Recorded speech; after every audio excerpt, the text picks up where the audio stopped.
Breaking update, February 20th, 2026. The Nancy Guthrie case just took a major turn. Authorities have announced they're deploying genetic genealogy, the same forensic technique that caught the Golden State Killer after 40 years, the same method that identified Bryan Kohberger in the Idaho murders. And just hours ago, a leading DNA expert made a stunning prediction. The kidnapper will be identified. It's only a matter of time.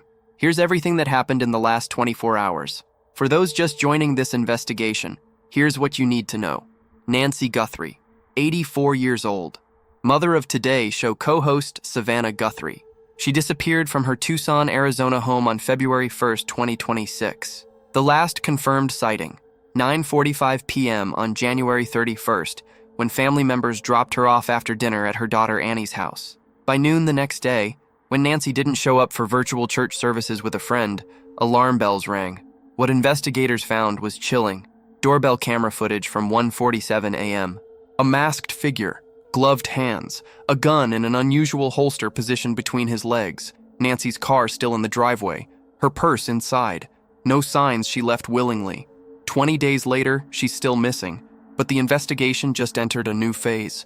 Before we dive into these crucial updates, make sure you're subscribed to Forensic Disconnect. We break down the latest developments in cases that deserve attention. Hit that notification bell so you don't miss critical updates as this investigation unfolds. Now let's talk about what happened today. February 19th, 2026. Pima County Sheriff Chris Nanos made an announcement that changed everything. Authorities are turning to investigative genetic genealogy. If you're not familiar with this technique, here's why it's a game changer. In 2018, investigators used genetic genealogy to identify Joseph James DeAngelo, the Golden State Killer, after more than 40 years. In 2022, it led to the arrest of Bryan Kohberger in connection with the University of Idaho murders. And now, it's being deployed in the search for Nancy Guthrie's kidnapper. Here's how it works. Traditional DNA testing compares a sample against the FBI's CODIS database. That's 19 million offender profiles and over 1 million forensic profiles. If there's a match, you've got your suspect. But what happens when there's no match? That's where genetic genealogy comes in. Instead of looking for an exact match, investigators analyze the DNA and upload it to public genealogy databases like GEDmatch or Family Tree DNA. These databases contain millions of people who've submitted their DNA for ancestry research. People trying to find distant cousins, build family trees, discover their heritage. And here's the key. If the suspect has any relatives in those databases, third cousins, fourth cousins, even more distant, the DNA will show a connection. From there, genetic genealogists build a family tree. They work backwards through generations. They narrow down potential suspects based on age, location, and other factors from the crime. It's painstaking work. It can take weeks, sometimes months, but the success rate is remarkable, and that's why what happened today is so significant. According to Sheriff Nanos, investigators have recovered partial DNA from Nancy Guthrie's home. Quote, "We believe that we may have some DNA there that may be our suspect." This is separate from another piece of evidence that made headlines this week. A pair of gloves, found approximately 2 miles from Nancy's home. These gloves appeared to match the gloves worn by the masked figure in the doorbell camera footage. Authorities tested the DNA from those gloves against the FBI's CODIS database.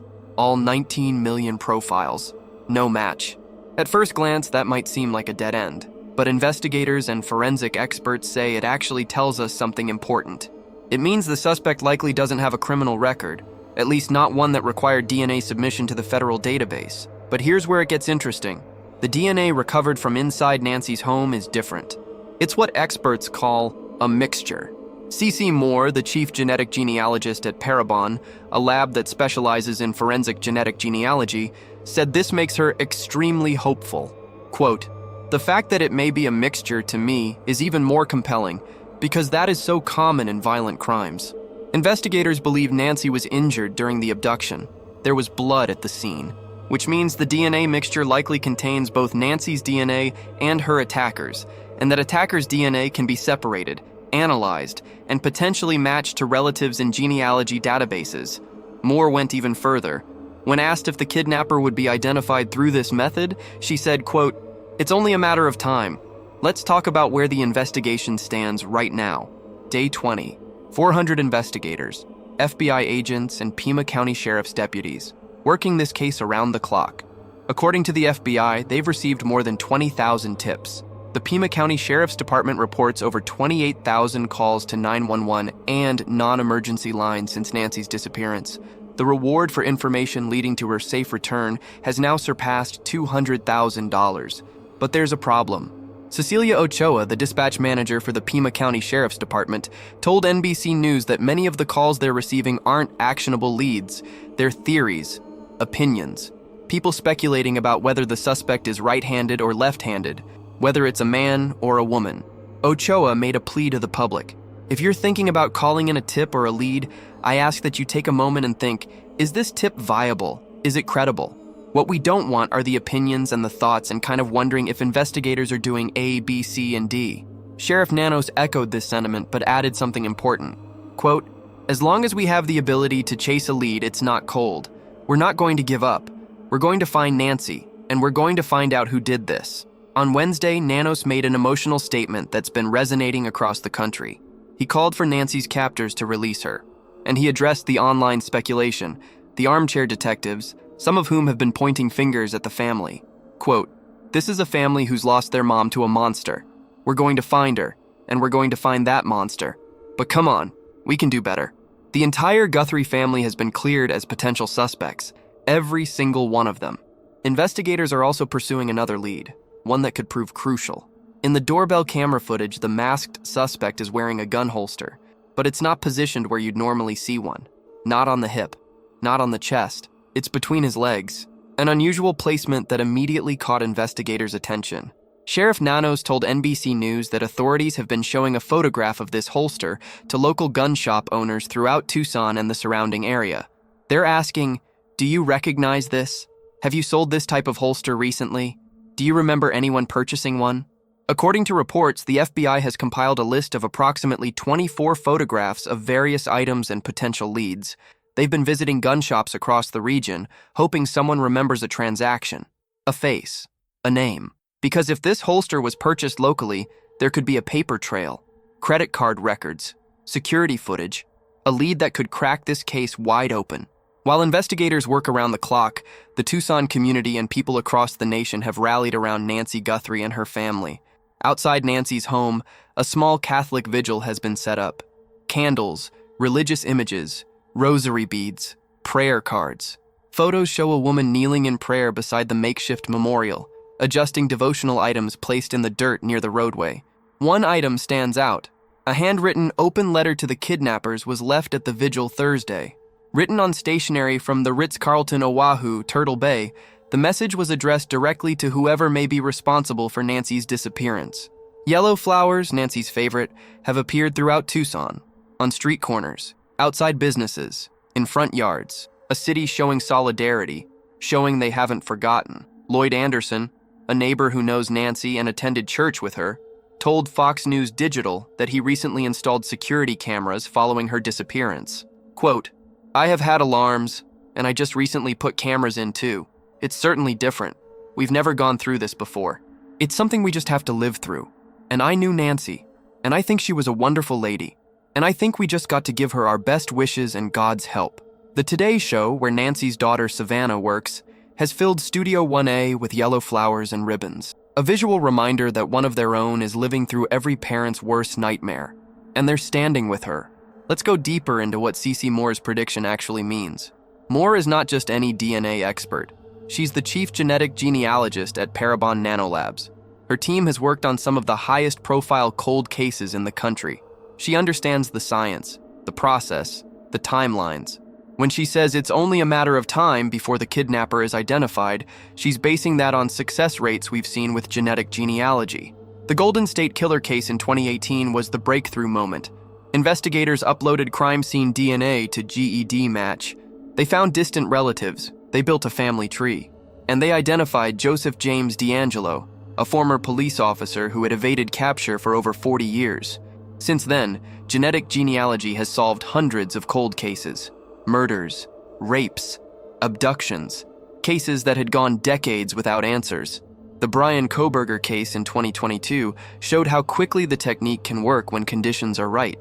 Kohberger was arrested just weeks after the University of Idaho murders, in part because of genetic genealogy leads.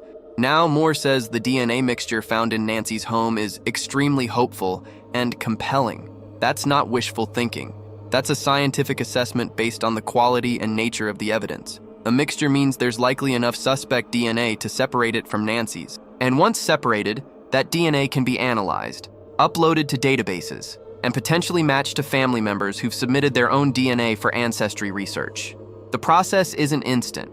It requires careful analysis. Building family trees can take weeks or even months, but the science works. And when Moore says the kidnapper will be identified, she's expressing confidence in a method that has repeatedly delivered results. One question that's been circulating: could Nancy have been taken across the border to Mexico? Tucson sits just 60 miles from the Mexican border. It's a reasonable concern. According to Sheriff Nanos, there is no current evidence that Nancy was taken to Mexico. Authorities on both sides of the border have been in communication since the start of the investigation, sharing information and coordinating efforts. The Sonora State Attorney General's office released a statement Thursday, confirming they have not received a formal request for collaboration or assistance from U.S. authorities in connection with this case. But they added that should an official request be received, it will be addressed with full cooperation. For now, investigators believe Nancy is still in the United States. The focus remains on analyzing the DNA evidence, following up on tips, and tracking down every lead, no matter how small.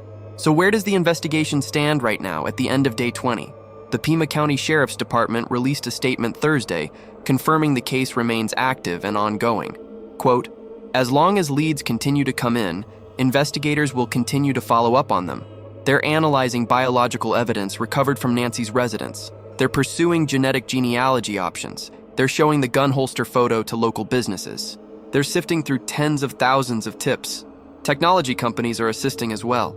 Google is working to retrieve additional footage from Nest cameras on Nancy's property. The process is delicate." Sheriff Nanos described it like this. "The way it was described to me is, you've got 8 layers of paint, and you want to peel down to the 6th layer. But you get to that 5th layer, you might tear the 6th layer. So it's a delicate operation for them. Meta and Apple have also offered assistance with technical analysis. And then there's the genetic genealogy timeline. Based on previous cases, here's what we might expect. Weeks to separate and analyze the DNA mixture. Weeks to upload to databases and identify potential relatives. Weeks to build family trees and narrow down suspects. In the Golden State Killer case, it took months. In the Idaho murders, it took weeks. Every case is different, but the clock is ticking. And somewhere in a database, a distant relative of Nancy Guthrie's kidnapper may have already submitted their DNA, not knowing they're about to help solve this case. 20 days. A mother still missing. A family in agony. A community holding vigil. But now, a scientific method that's caught killers before is being deployed. Genetic genealogy identified the Golden State Killer after 40 years. It found Bryan Kohberger in the Idaho murders, and experts believe it will identify Nancy Guthrie's kidnapper. The question isn't if, it's when. Science doesn't lie, DNA doesn't forget, and family trees built across generations create webs that are impossible to escape. Nancy Guthrie's kidnapper left his DNA at the scene. He thought he was careful. Gloves, a mask, a plan. But he didn't account for genetic genealogy. He didn't account for distant cousins who submitted DNA to ancestry websites. He didn't account for genealogists who can trace bloodlines back through time. If you have any credible information, not theories, not opinions, but actual actionable information, contact the Pima County Sheriff's Department at 520-351-4900 or the FBI Phoenix office at 623-466-1999. The reward is over $200,000. Nancy Guthrie's family is waiting. The Tucson community is watching. And somewhere, investigators are building a family tree that leads directly to a monster. This is Forensic Disconnect. Subscribe for updates as this case develops. Drop a comment below. What do you think about genetic genealogy being used in this investigation? And remember, these aren't just stories. This is a real woman, a real family, and a real hope that science will bring her home.